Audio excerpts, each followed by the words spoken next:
但追查事件真相，掌握政局变化。观众朋友你好，欢迎持续加入新闻大白话，我是主持人谭一文。节目一开始来介绍今天的特别来宾，首先是国际政治专家赖岳谦。主持人好，观众朋友大家好。还有退役少将厉正杰。一轮好，各位观众大家好。以及台大哲学系教授苑举正。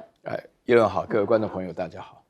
我们还是要关心川普哦，因为他现在野心满满，而且在全球上面布局。我们也看到了他对格陵兰的企图心。好，之前他不是也曾经有做过 AI 的合成图片哦，那就是有一个这个企鹅拿着美国的国旗，然后牵着这个川普走。好，那当然呢，现在有这张 AI 合成图哦，就遭讽说啊，格陵兰岛根本没有企鹅。而且白宫还反呛说企鹅从不在意那些无法理解他的人的看法。好，那当然这个也让中国大陆这边有看到一些破口，所以我们看到新华社啊，它随后也在 X 的平台上面发布一段2次的创作动画。好，画面当中山姆大叔手持的棒球棍，好，用绳索拖着不愿意前行的企鹅，然后配文说啊，即使格陵兰岛上真有企鹅，情况也会是这样。好，该影片随即被今日俄罗斯电视台进行转发。好，所以这是我们带大家看比较趣味的。好，但是一会你去查一下，真的是北极没有企鹅耶，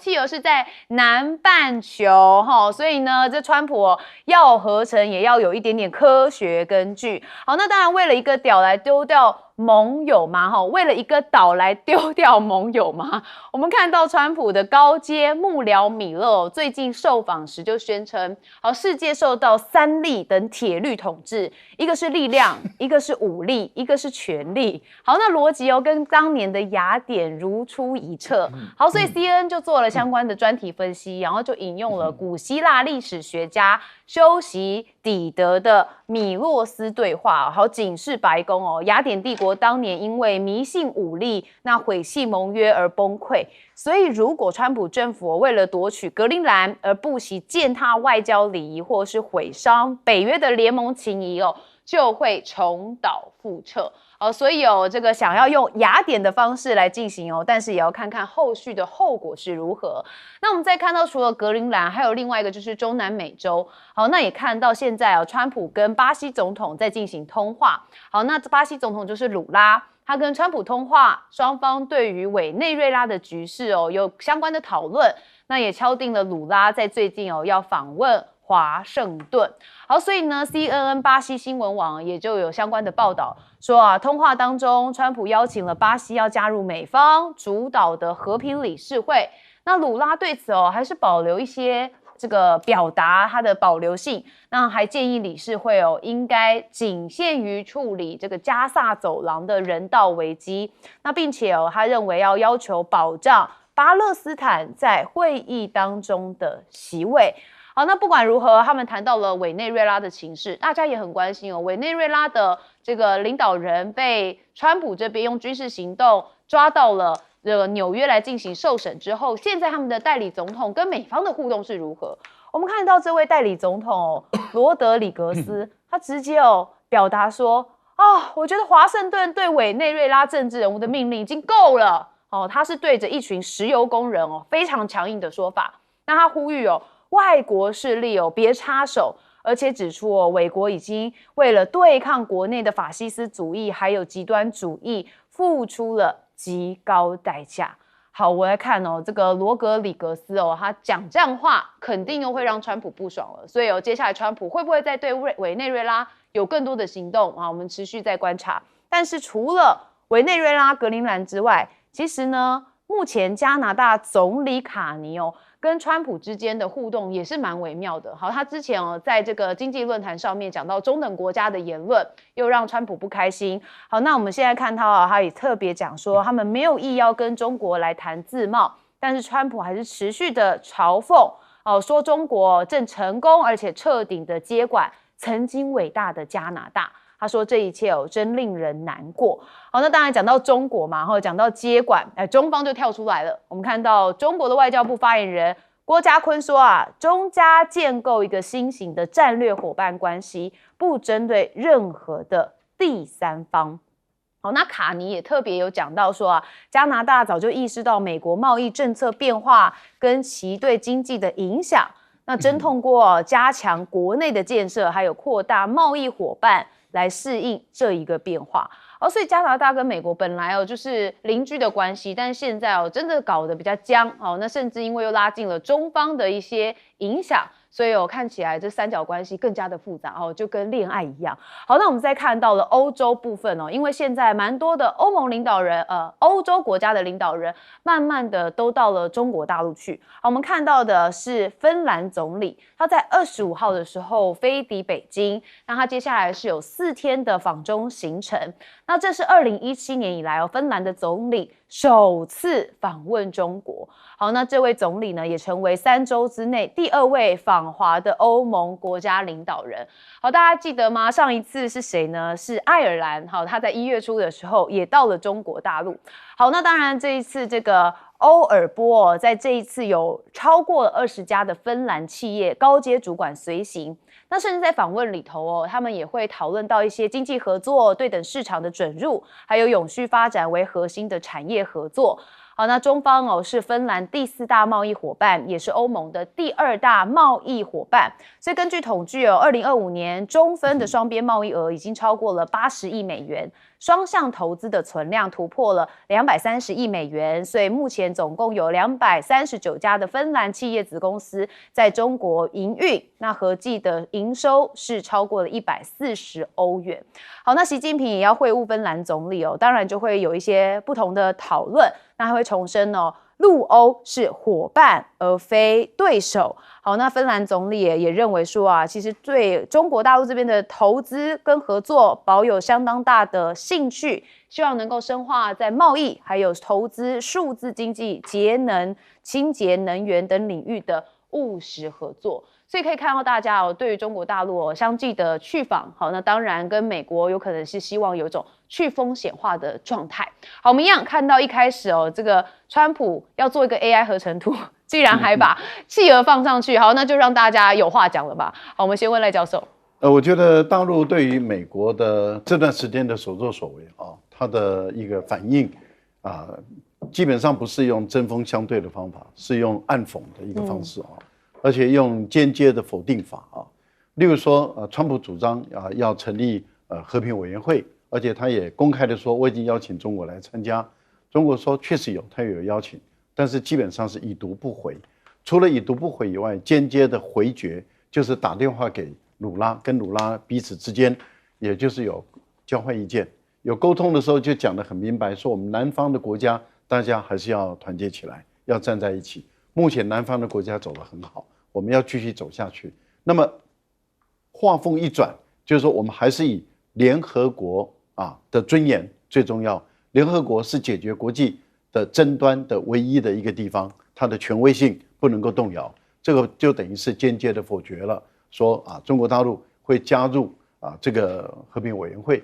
那我们也看到了，川普也打电话给鲁拉了，也邀请鲁拉到美国去访问他也希望鲁拉能够加入和平委员会，因为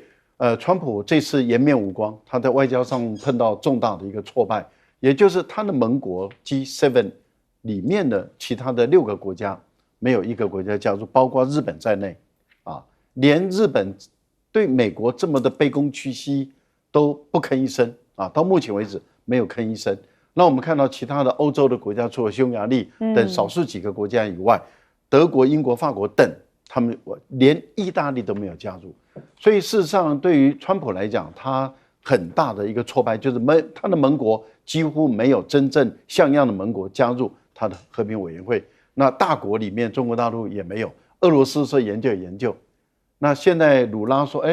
如果真的要加入的话，你要把章程、权力结构什么东西都要讲清楚，而且只能局限于加沙地区，不能再往外扩大等等的。那你就可以知道都把软钉子就丢给这个川普了。这样的一个情形，大家看到了。第二个一个讽刺就是你美国迷信权力、迷信武力，拿着一个棒球棍，然后拖着一个气牛，南极的企鹅往这个北极走，这个是不对的事情就等于是都是间接的嘲讽美国。那也就是说，美国在这段时间以来，川普太迷信权力了，太迷信力量，然后他把所有的道义都丢在一边。这样的一个走法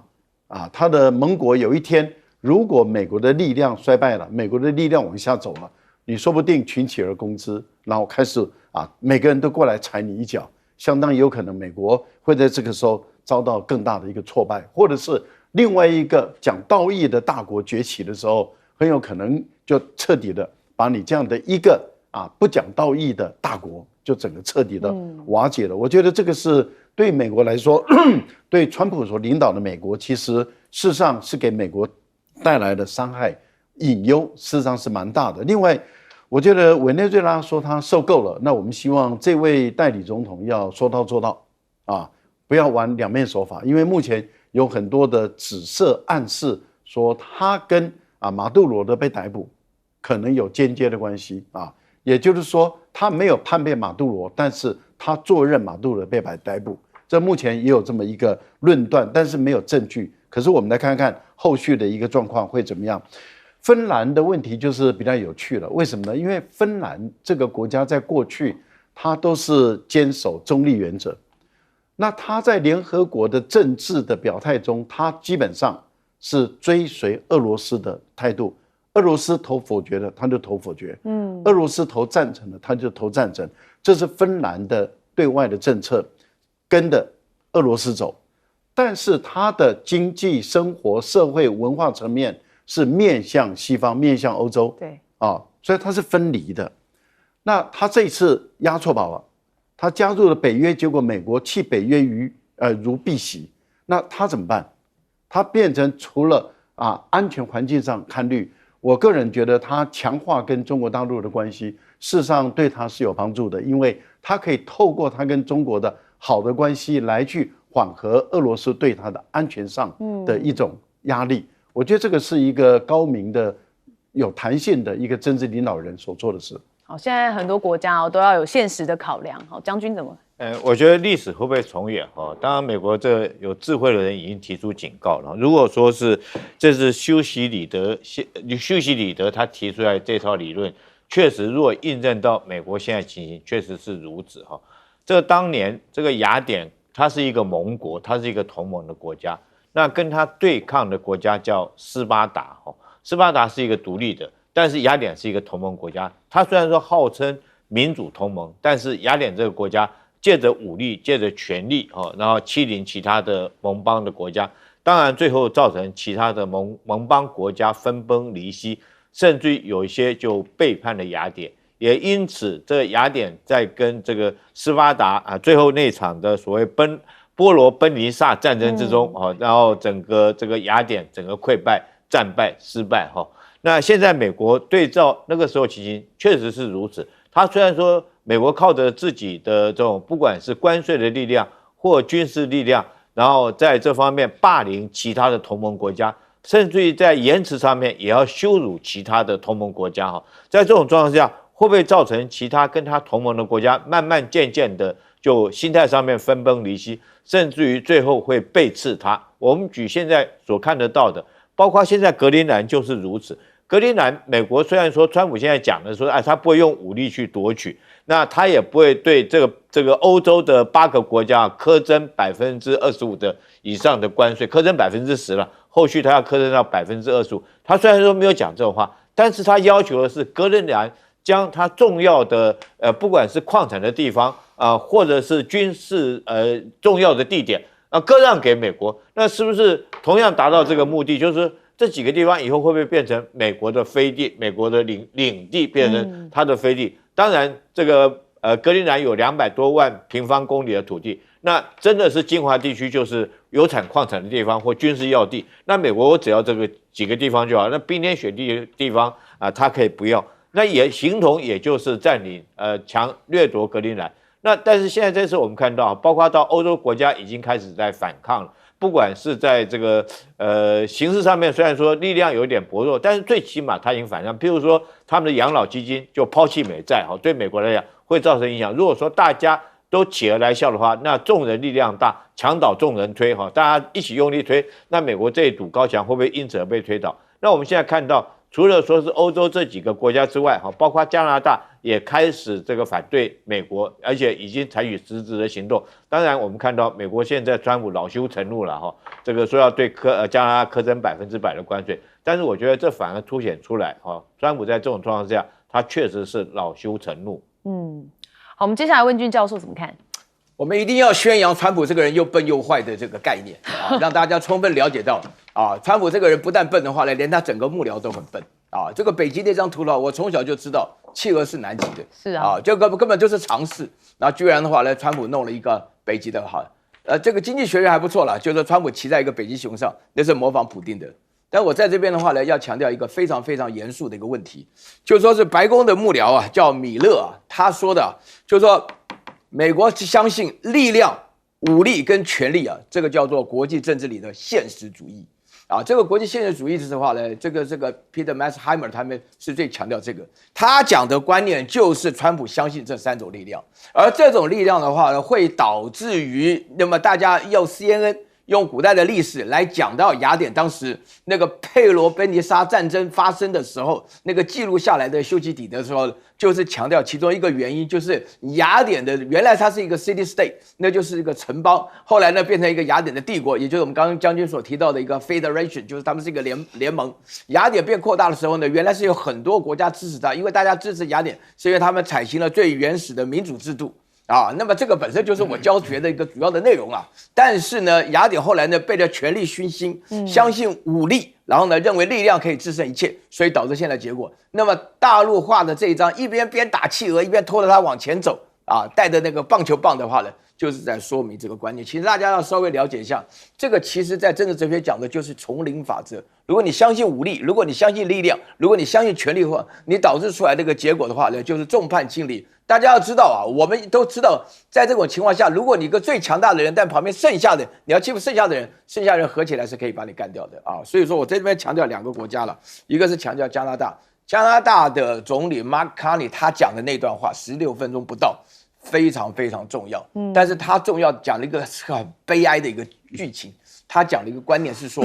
我们作为美国的盟邦，长达将近80年都不断的在自欺欺人。美国本身的话呢，所做的一切的话呢，都这样设定的一个陷阱啊。美国人呢所谈的话呢，就是不单纯是一个过渡，说川普过了就没了，错误啊。川普代表着美国的趋势，至少现在有35%人支持川普做法。大家不要光看新闻了，讲到川普有什么积极不保啦，多危险什么。在美国绝大多数走的就这条路，所以说 Mark Carney 他讲的话，加拿大无论如何也要自立自强，所谓的中等权力国家一定要维持自己的生存空间。好，我们休息一下，马上回来。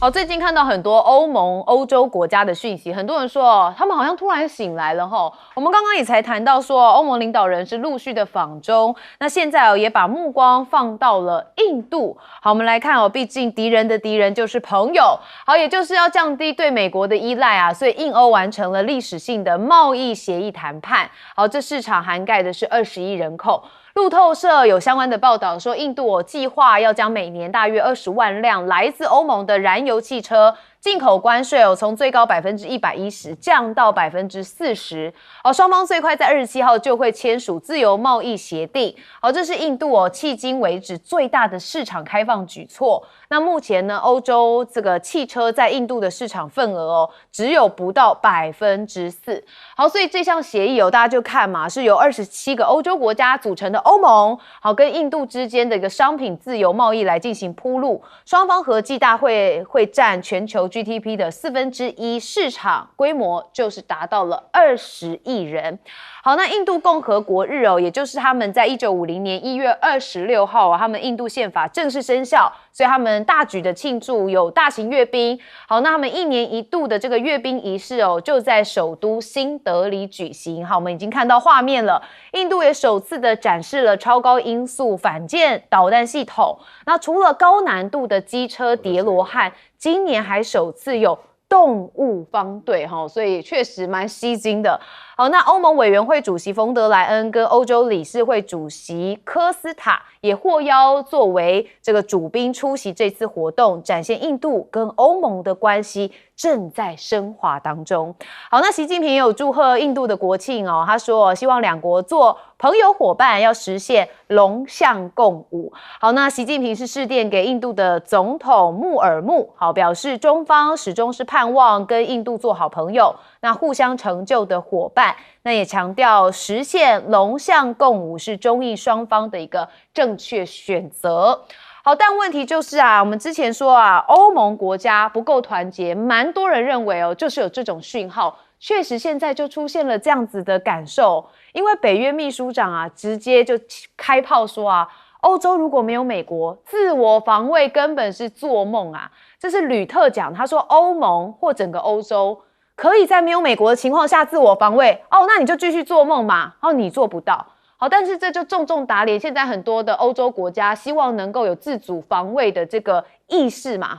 所以法国的外交部长就跳出来说啊，欧洲人可以，我们也必须为了自身安全来负起责任。好，所以看得出来哦，现在欧洲对于美国目前的态势已经整个有点扰乱了。好，那美股美债不妙吗？因为外传现在美日有意来联手干预汇市，使得日元对美元的汇率强升，那受到全球市场的高度关注。那电影《大卖空》的主角原型，知名投资人贝瑞就认为，如果趋势反转，这资金的流向就会出现重大变化，到时候美股跟美债都会受到影响。好，那黄金确实现在也创了一个纪录，飙破$5000了哈。好，也发现说，中国人民银行官方储备的资产数据也显示，截至在去年12月底这个黄金储备是7415万盎司，然后当月增持3万盎司。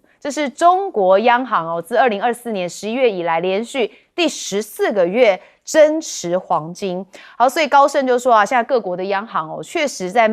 今年的每个月都将购买60吨的黄金。那随着联准会降息，黄金 ETF 持有量也会增加。各国央行已经开始透过传统 ETF 跟私人部门投资者争夺有限的黄金，那当然黄金的价格就直直飙升。好，所以现在华西证券也预测2026的金价涨幅可能会介于10%到35%区间。好，那当然也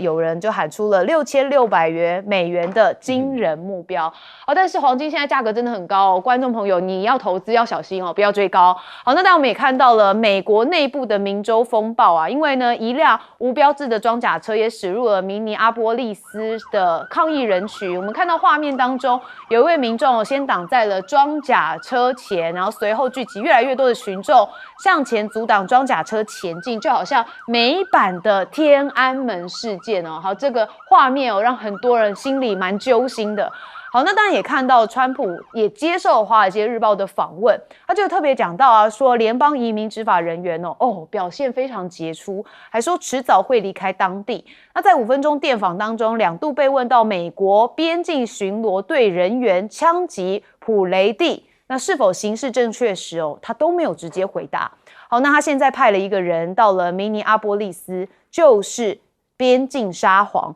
好，他说这个明尼阿波利斯的市长他也特别跟川普通话，就讲到部分的联邦探员会在周2离开，然后开始这个撤离这地区，他会尽快的敦促参与此次执法行动的剩余人员赶快离开我们的城市。好，那 ICE 的干员明州杀人怒火难挡，现在川普的支持率竟然跌了川普很在意我们看到路透26号公布的民调，只有39%认同川普政府的移民政策，比前一个月的41%更低，所以不认同者高达53%。那58%的受访者认为ICE 的干员做得太过分了。好，是不是也是因为民调关系，所以看起来川普也有一点他口了好，我们看到了就是欧洲跟印度现在开始有点深化合作了，是不是也代表是因为美国的驱离的关系？好，我们先问赖教授。这当然有直接的关系因为美国对于印度的高关税，还有美国对于欧洲不只是关税的问题，也包括他要欧洲拿出6000多亿美元给美国人花，然后还要去占领格陵兰等，这些事情啊，那引起了欧洲的一个强烈的反弹嘛。欧洲在这段时间以来就加速进行它的这个跟自由贸易区的签订，例如说跟南方共同市场，也就是以巴西、阿根廷等为主的南方共同市场，他们也签了啊，但是也引起了欧洲他们的法国的强烈的反对，现在在欧洲议会啊已经被卡住了啊。那这个也引起了鲁拉的强烈的不满，说谈了半天啊，谈了20几年了，结果签了以后啊，你们本身啊搞不定，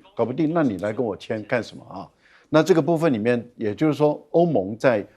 南美就撞墙了，可是他跟印度就这次就很顺利了。是，那估计双方通过的可能性很高，原因很简单，为什么？最主要就是印度跟欧盟他们的经济高度的互补。他们并没有强烈的竞争性。南美的农业对于法国等欧洲的农业大国会产生很大的冲击，可是印度不会啊，印度本身的农业没有强到它会进入欧洲的市场，而欧洲的这些工业的产品，那么会进入印度的这个市场，包括这些奢侈品，包括这些这个名牌车等等进入印度这个市场，所以我觉得。印度跟欧盟之间的高度的互补性，使他们的共同市场在这次美国的压力下顺利签成。这个看起来双方的议会通过的可能性会很高。它会产生什么功能呢？它会使很多想要卖到欧洲的这些汽车厂或者是一些这个厂商，它会移转到印度。因为如果说在印度生产制造的话，进入欧洲是很低关税或者零关税。这个会非常有利于他们的产品，所以日本、韩国甚至大陆有一些厂可能移到这个印度去把厂移到这个欧洲去的话，我觉得可能性会高的，这会吸引外资，也会创造他们的就业机会。我想印度主要是看到这一点。另外，过去印度跟中国大陆在5年前边界的冲突，当然是跟这个川普有关，跟第一任的川普有关。那第二任的拜登继续支持这个印度。来去跟中国大陆对抗，可是到了印度把这个他们的锡克族的人杀了以后，我们看到印美的关系产生变化，这个时候开始降温，在降温的这个时候，那么印度开始缓和改善跟中国的关系，你可以看到这中间全部都是一种权力的算计而已啊。好，我们接着问苑教授怎么看？我觉得吕特就是这个北约的这个秘书长。他讲的这话，我看了原文了。他讲的是一个说句良心话，就是我们刚刚所提到的，相信力量、相信武力、相信权力的一个大实话。然后吕特的话呢，荷兰人我比较了解了，因为我在荷兰文的大学里面读书嘛。我就觉得荷兰人是很务实，尤其是荷兰人呢，是很务实的欧洲人。他比一般欧洲人都非常务实。我觉得他们基本上观念也非常像美国人，他非常务实。在这种情况下，任何人到荷兰以后，就会发觉什么事情只要能做生意的，荷兰都会做。所以吕特讲的话呢，其实它包含了2个重点。他第一个就直接讲，就是想要脱离美国跟美国的合作的话呢，想要脱离合作根本是做梦的。他讲的是其实是有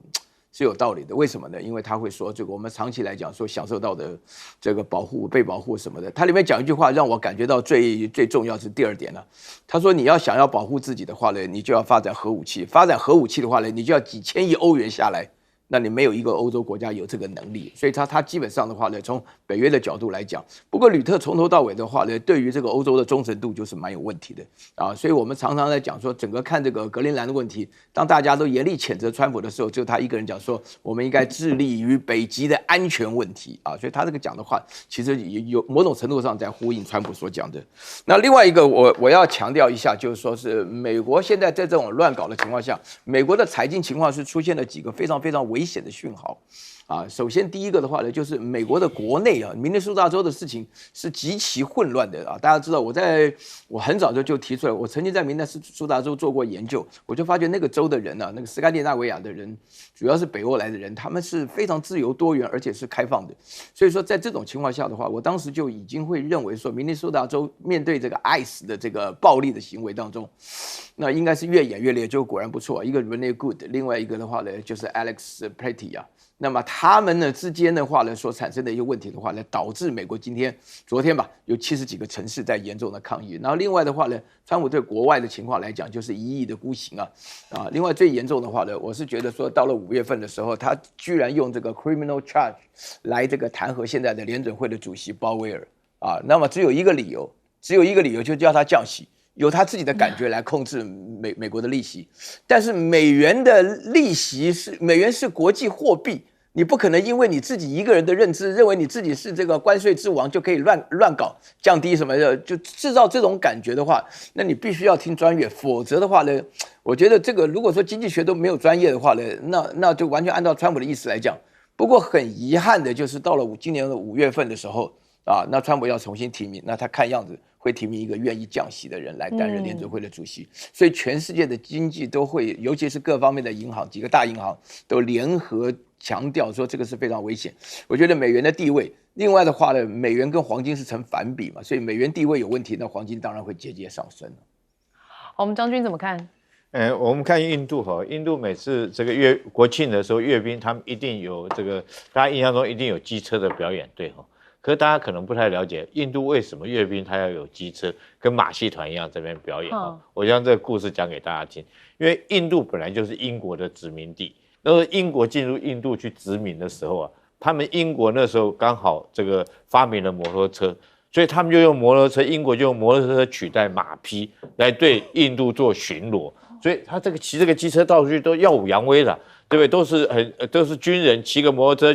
去巡逻，而且压制当地的印度老百姓，所以印度人就把那个机车哦当做一个很厉害的一个武器哦，比马匹还厉害，所以他们就开始发展摩托车。那你看他发展这个摩托车，他就开始慢慢精进，因为他觉得，因为以前英国到这边的时候，他机车骑兵是担任什么角色的？扮演侦察兵的角色，骑一个机车嘛，你就很容易去到处去侦察去了解，所以他们为了要侦察哦，他就爬得越高，看得越远，所以他们就开始叠罗汉，你知道？等下骑个机车叠罗汉，表示它很高，好取代雷达，这四周可以看得很清楚。所以印度的阅兵会有这种机车表演，是有它历史缘故。当然了，后面是不是加入印度自己的元素？譬如说它的瑜伽的元素啦，或者是他们这个刻苦耐劳的精神融合在机车的表演里面。所以现在这个每年的阅兵印度阅兵有机车变成他们国家一个特色。当然今年很特殊的，以前没有，今年突然变成说有这个动物梯队这倒是很特殊。其实有动物梯队并不稀罕，英国这些国家有时候阅兵的时候，你就看他们大部分是马匹在阅兵因为代表他们骑兵的精神嘛，法国也有嘛。可是这次这个印度的阅兵以前没有，突然弄出骆驼还有其他的小狗这些。所以我觉得这不符合现在作战要求，真的是越来越马戏团了。除了说机车像马戏表演形式，然后表演形式为主。因为如果你作战来讲的话，这些动物平常讲在战场上面它的生存力会很低了是没有太大的意义。你除非说传统精神，可是我们看不出来印度传统上面有狗当做他们部队的传统精神马匹是有。另外我们讲说明尼苏达州这一次的抗暴活动，我觉得确实是非常严重，深层的意识。代表美国整个社会的一个撕裂，这个撕裂的两方，一方是美国的政府 ICE， 一方是美国的民众。其实在这次的枪击事件发生之前，就已经发生过一起，这两起都是美国白人，一个是女性，一个是男性。然后第二个共同点就是这个 ICE 朝这两个人开枪，根本就是一枪毙命，没有说要留活口的意思。如果说合理，如果你认为要反抗来讲的话，应该是朝非致命的部位来打伤之后，你应该叫救护车后续来讲怎么处理？当他失去抵抗能力以后，可是尤其是第二起，我们看到这个他根本就是往死里打，那也代表美国整个社会撕裂的非常严重。那到底是谁造成的？我觉得川普难辞其咎。好，这是一个极化的社会。我们休息一下，马上回来。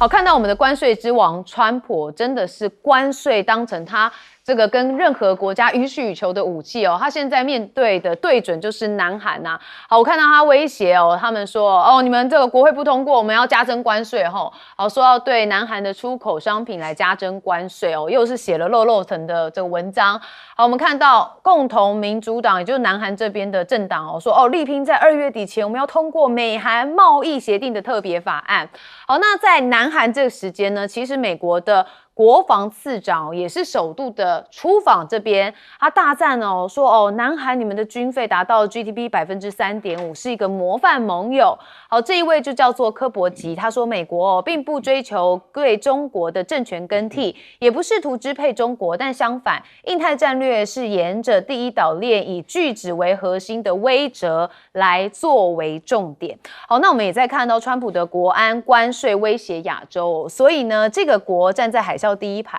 也就是根据日本媒体对美国2024年关税数据的分析，中国是美国所有亚洲贸易伙伴当中最容易上授未敲定或是以拍板定案232条款关税影响的国家。好，那可能遭波及的商品就会达到1420亿美元，那新台币是4.47兆。好，日本暴露在232国安调查的商品价值是1000多亿美元，那南韩是1020亿美元，名列第3脆弱的国家。好，所以最脆弱的国家就是中国了。好，所以日本媒体说，如果全面实施这些关税，可能就会威胁价值多达6210亿美元的亚洲贸易。好，非同小可。好，但讲到日本我们就看到高市早苗现在也谈到台湾危机，他怎么讲他说他是在节目当中说，展开联合行动撤离在台日本国民的可能性，也就是如果美军遭受攻击日本无所作为，只顾自己逃走，那么日美同盟就会瓦解。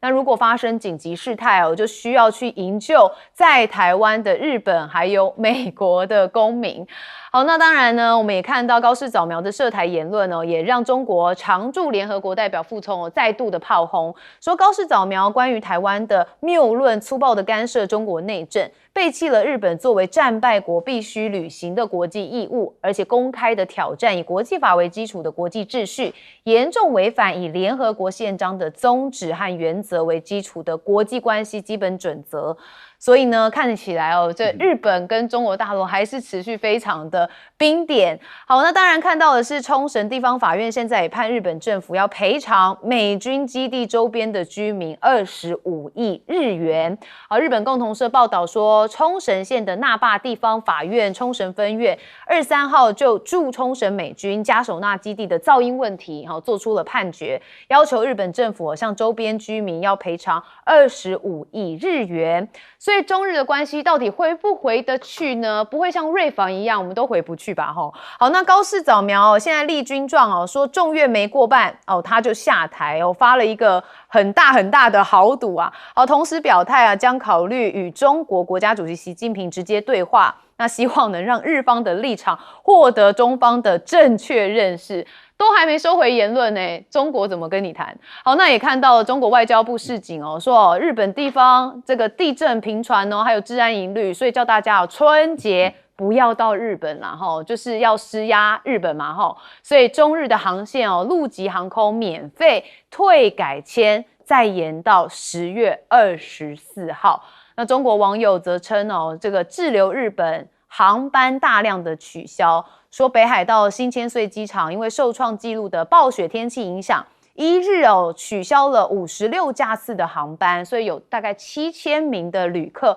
被迫留在机场过夜，那有包含中国旅客。那你看到49条的中日航线取消全部的航班，那比1月进一步的增加。那靖国神社前的2尊石狮掠自中国，所以有人报道说日本该归还了吧。好，这成为了百度热搜一度跳到了第1名。好，那这当然有些历史的缘故啦，不过中日的情绪确实很复杂，这个国仇家恨全部浓缩在一起，再加上高市早苗又喜欢发一些这个中国不喜欢听的话，那当然就是很复杂了。好，我们要先问赖教授有关于这个关税南韩的部分。对于特朗普来说，对川普来说他很清楚的知道11月份的期中协议马上要到了，他必须要在经济上要有所表现。那他好不容易谈成的这个贸易协议啊，但是很多国家的议会都还没有批准，没有批准那就不会执行嘛。欧洲议会还没有批准，所以虽然跟欧洲已经签了贸易协定，但是欧洲议会没批准啊。那美国的产品到欧洲还不是零关税啊？那欧洲的产品到美国已经是15%的关税了，可是美国的产品到欧洲不是零关税啊，这不一样啊。韩国也没批准啊，所以这次里面就是韩国的国会卡住了嘛，没有批准的情况下，美国的产品到韩国到他所签订的贸易协议的国家，基本上都还不是零关税嘛。但是他们的产品到美国已经要课关税了，因为是即日起生效。可是美国的产品进不去，那就对美国的经济没有改善。美国的关税虽然抽了更多，但是不要忘了，它的关税是从它的进口商、它的零售商跟它的消费者大部分来负担的，是美国人负担96%，而出口商只负担4%，这是被证明调查科学的数据啊。所以我觉得在这一点里面，对美国人来讲，关税多，可是是从美国人身上剥削出来的。可是美国的产品还是没卖出去，那这个对美国来说，对于川普来讲，他年底的这个11月份的期中选举怎么选？他当然急，他当然压力大，所以他当然对于韩国就说你不赶快签，那你不赶快国会通过，我就再给你课关税。而他说的就会做到。那当然韩国说，哎呀，他们还没有通知我，可是我相信贝森特很快的就会拟定了，就会通知海关。那么如果韩国的国会没有通过，即日起他们就开始对韩国课征关税，这个问题就来了。另外，日本的媒体说啊，如果这个对等关税法院判决无效，美国可以用292条款等等的中国大陆深受其害，胡说八道。为什么说胡说八道？不要忘了，美国跟中国大陆打关税战已经打到200多了。你打多少，我跟你打多少，最后美国自己降啊。是，所以这个跟那个没关，但是影响谁？影响日本跟韩国还有台湾，这个才是事实。所以你可以看到日本的媒体，他们也可以睁着眼说瞎话，因为他们明明白白的知道，中国大陆对美国的关税是彼此之间是不断的在往上叠加到美国自己投降，说我不干了，我们就暂时休兵。这个跟你法院判不判决没有任何关系，所以我觉得他们的讲话真的是乱说一通。日本的媒体真的有时候要检讨。高市早苗的问题是这样子，他越挑衅中国大陆，其实打得越深，打得越猛。为什么？因为这次高市早苗语无伦次了因为他发现他的民调一下子重挫了10%，重挫10%对他来讲有压力，可他很清楚的看到，越反中，他的民调支持度就越高。那很快的，他又开始挑起反中的逻辑了。高市早苗他们的政府明明白白的有告诉日侨，在台湾的日侨说，一旦两岸交战，日本政府不会救你们，没有能力救，所以你们要自求多福。这个是日本政府高市早苗的政府，自民党的政府明明白白的告诉日侨，而高市早苗说，如果是美侨，我就要来救。这不是奴才吗？那什么叫奴才呢？崇洋媚外不要到这个地步，好不好？袁教授怎么看？我这个强调这个关税这个川普他比较害怕的是美国的通货膨胀的问题。那刚好他这个关税乱加的结果的话呢，导致了美国的消费者就要付出比较高的价格，买东西比较高的价格就叫通货膨胀。这个并不是说是经济学上的一个数字而已，就是说一般来讲有感触，所以他这个情况。不过我针对于高市早苗的话呢，我要讲一下，他这个目前这个中日关系确实是非常非常严重大家就是说绝大多数的日本人并不了解，因为我自己也一直不断的在问非常学生嘛，我上学期开了一门课，当中有很多国际生，里面有日本人来选课所以问了他们一下，他们日本人基本上都并不了解这事态的严重。首先第一点的话呢，高市早苗的民意支持率下滑的主要原因是他干了几件前所未有的事情就是他是在10月10号当的首相，然后到了1月23号然后就解散了众议院。大家要想到，我每次到这个新闻大白话，看到很多的民意代表他们非常害怕这个解散国会要重新再选一次，累得要死，对不对那现在的话呢，日本人的众议院2年选了3次，那这个高市早苗这一次就直接就做了。然后的话呢，这个解散国会以后呢，之间的时间非常短，2月8号就要投票了啊，然后而且是在个冬季，大家都去过北海道的人都知道，这个冬季的话呢，出门投票都非常不方便。然后最严重的就是高市早苗呢，对于这个中日关系的处理上来讲，他有一个错觉，这个错觉是他认为只要越反中讲得越直接、越表得清楚的话，他的支持率越高，结果导致出个结果，他这次的结果的话呢，他是讲的这个情况中说到说啊，原来的话呢，就是我们都在笑嘛，就是日本人说台湾有事了，日本人只会撤侨。我记得那时候有个新闻在讲这个事情，那高市早苗这次把这个事情讲说，如果光撤侨的话呢，如果美国没有出手的话，那么这个就不叫做美日同盟，他意思已经讲得非常清楚。那这件事情的话呢，对于整个大陆来讲的话呢，影响非常深远，因为他基本上上一次就已经把他心里的话说出来，那这一次就明目张胆讲出来。为什么要这样讲呢？他以为对他有好处，所以到了2月8号的话呢，投票的结果，如果说是高市早苗赢了啊，他确实有赢的可能性，那么问题就比较严重。至于说是在这个靖国神社前面这2个狮子的话啊，人家那个狮子底下就有中文写的，就是中国辽宁省海城市三学市地址李永成啊，就是里面想这个狮子底下就已经有写了这个字，那个的的确确就是日本人占据东北的时候，在1895年的时候就把这个狮子觉得好，就带到去盖了这个靖国神社里面当了护卫神呐。就这种情况下，那你说中国现在崛起了，能不要回来吗？这不可能的，一定要回来啊！郝将军怎么看？我觉得高市早苗讲这个哈，日美同盟将瓦解，如果台湾有事，日本在旁边哈，这个袖手旁观的话，那其实这个逻辑不合逻辑。第一个哈，这个台湾如果真的有事的话，美国会不会来支援台湾，都是一个问题。问号。你干嘛？这个美国都还没有讲话呢，还没有表态呢，都还是一个战略的模糊的一种态势，你就这么急着跳出来当做美国的马前卒哈，你就急于来表态哈，说我一定要参战，因为你就认定美国就会参战嘛，这是第一个逻辑不符的地方。第二个，其实美国在亚洲地区已经打过好几次仗，我们不管从韩战或者是越战，美国在那边已经打过好几次，是为那2次战争之中。这个日本扮演什么角色？他什么角色也没扮演，他只是负责赚钱而已。因为美军的装备打坏了，就运回美国去，运到日本去修理嘛。然后这个美军在前面打仗打得很辛苦，然后这个要休假了，到日本去度假，去酒吧里面喝啤酒干什么？就日本是在后面赚钱的，他不是在那边帮忙打仗的。那当时这个韩战跟越战的时候，你日本不就是因为韩战跟越战将你打负了吗？这2场战争将你打负了。那你现在干嘛要跳出来当这个美国的马前卒？美国都还没有讲话，你就认为说是台海有事的话，美国一定会参战，美国一定要参战。那你日本为了表示说我们是同盟关系，我一定要参加。但是我们反过来讲，你日本本来就是一个这种